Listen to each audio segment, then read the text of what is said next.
The apocalypse continues in Transnistria as in the movie The Day After Tomorrow. A piece of the Russian world has turned out to be completely unviable without Russian gas. Unfortunately, the energy consumption in Transnistria has surpassed the available generation capacity. To compensate for the consumption, rolling blackouts will be implemented. People are sitting in cold homes and getting used to the rolling blackouts. As soon as the fuel reserves run out, most likely the water supply will disappear as well. High-rise buildings, hospitals and bakeries in Tiraspol and Bender get gas, but for a few more days.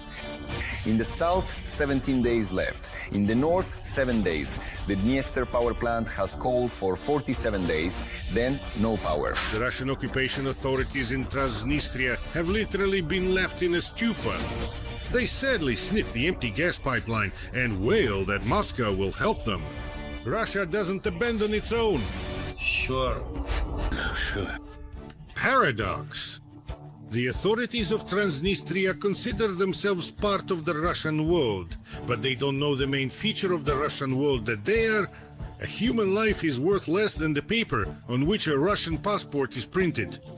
Losing a geopolitical game like this, you had to try. Who is to blame? The unrecognized territories of Russia and the Russian Federation face a terrible situation, no help. How could you even help? So it turned out to be another crushing success. Ukraine warned in advance about the termination of transit. But in Moscow, not a single rubber bottom budged to organize support for Transnistria or to find alternative solutions. Instead of the Kremlin brothers, Moldova and Ukraine offered help to the unrecognized pseudo-republic. But the proud puppets spat on the outstretched hand and went begging in Moscow. Putin, help us! Let the gas through! We want the people on the left bank of the Dniester to get electricity, heat and water as soon as possible. And if this visit solves the problem, then let it be solved. Putin let out some gas, but not into the pipeline, just into a puddle. Of course, the Gauleiter of Transnistria was promised humanitarian supplies of blue fuel. And the gullible Krasnozelsky even managed to boast about it happily. Supposedly, Moscow plans to supply gas to the PMR through the Turkish stream and will pay for it itself. Krasnozelsky even flatly refused to accept any help from Chișinău. We're not even allowed to help people. That is, people on the left bank are hostages. But it turned out this was just another Kremlin lie. Moscow has no real proposals at all. According to Moldova's prime minister, the Kremlin misled its Transnistrian minions, basically DNR'd them, then blamed Chișinău for the gas shortage, claiming Moldova is blocking supplies. Even though the president of Moldova has openly stated that she will not stand in the way of solving the problem, and the current crisis is beneficial precisely for Moscow. I want to remind you that this energy crisis was provoked by Gazprom's decision not to supply natural gas to the left bank of the Dniester, contrary to the obligations set out in the contract back in 2021. We only need to subtract again for the shares. The right bank has no debts to Gazprom, as the Russian side falsely insinuates in an attempt to justify its decision not to supply gas to the left bank. We have no debts, as confirmed by an international audit. Moscow doesn't care about the residents of Transnistria. Russia needs the region to rot and bleed. Destabilization is the Kremlin's goal, and for that, it is willing to let all Transnistrians freeze or starve. It's hard to live, not used to being without gas. Well, a heater or a stove, if you have one. There's no other way.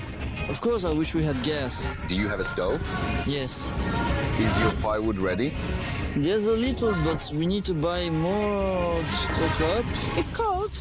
Cold in apartment. Are you feeling it? We feel it. Russia, in principle, kept the region in poverty and a state of permanent decay. It supplied just enough to avoid social unrest. Moreover, it didn't cause any particular strain. Gas flowed through the pipeline and the debts were written off to Moldova. But when difficulties arose, Moscow turned its back on the Ruski Mir enclave. In 2013, there were 185 zero citizens of the Russian Federation in the Transnistrian Moldavian Republic. Now about 200 zero, but nothing can help them. There's no corridor. You can send release Solovyov, Shapira, some ministers, Skabieva. They'll say, Transnistria, why keep it? Just that. Moldova won't pay 700 million for gas. Unlike Russia, Moldova actually cares about its citizens, the majority of whom live in Transnistria. That's why President Maia Sandu proposed providing humanitarian and financial aid, generators, medicines, and support from European countries. In this situation, it should be expected that they will ultimately be forced to agree to the terms set by the constitutional authorities in Chișinău. Especially now, when our Ministry of Energy has already announced that Gazprom has not reserved any additional capacity for possible gas deliveries to the left bank of the Dniester in the gas pipeline system. But Sandu put forward one condition. The residents of Transnistria will be saved only if the Russian occupying forces are completely withdrawn from the region and a peacekeeping mission under the auspices of the UN or the EU is deployed instead. So to speak, demilitarization in exchange for hot water. Here comes warm water. The Kremlin's war criminals, of course, have always loudly proclaimed that Russia is in Transnistria forever. The situation in Kherson is stable, with organized state-level management confirming its status as a subject of the Russian Federation. That their peacekeepers occupiers are untouchable. As for our interests, our peacekeepers are stationed there, and so is our military group that guards the largest ammunition depot in Europe, in Kobasna. Everyone must understand that any actions threatening the safety of our servicemen will be regarded under international law as an attack on the Russian Federation. But in the current situation, a choice will have to be made. Either to save the residents of Transnistria or to switch to the mode of a besieged military base. Chișinău's ultimatum is understandable. Why should they provide assistance, including financial aid, which will undoubtedly go toward maintaining the Russian military group, whose mission is to destabilize Moldova and guard the seized occupied territory? The current situation on the left bank is the result of nearly 3 decades of what is called a frozen conflict, which has mostly concealed corruption schemes, large-scale smuggling and theft in the energy sector involving officials from Chișinău. And throughout these decades, people on the left bank of the Dniester have lived in this toxic informational environment where the Republic of Moldova was portrayed to them as the enemy. In reality, no matter how much Moscow tries, sooner or later it will have to withdraw its orcs from Moldova. There is simply no point in keeping them there anymore. In the past, Russia had an agreement with Ukraine on military technical cooperation, and Kyiv allowed the unimpeded supply of the Transnistrian military group, transporting equipment, soldiers, ammunition, and volumes of Lenin across its territory to reinforce the Soviet system. Lenin has been toppled. He only lasted 70 years. I've never seen anything like it. But after the annexation of Crimea and the attack on Donbas, that shop was shut down. Ukraine broke off the agreement with the Moscow ghouls. As a result, their entire occupation force ended up surrounded. And it was that pale idiot who did it personally.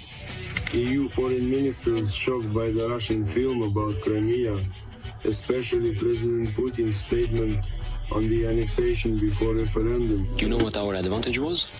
It was that I handled it personally. The only supply route for the group, paradoxically, was through Chișinău airport. there was an internal transformation of what we call the Russian Military Operational Group. More than 70% of the contingent are residents of the left bank of the Dniester, born there. Many of them have never even been to Russia, but they obtained Russian citizenship and joined up for the salary, the uniform, and the social benefits not to fight and die for Putin. That's why the fighting spirit in this Russian operational group is more than questionable. Many Russian servicemen won't even want to leave because they couldn't care less about Ryazan or the dirty back alleys of Kostroma. They would rather rip off their criminal epaulets and throw away their Russian passports.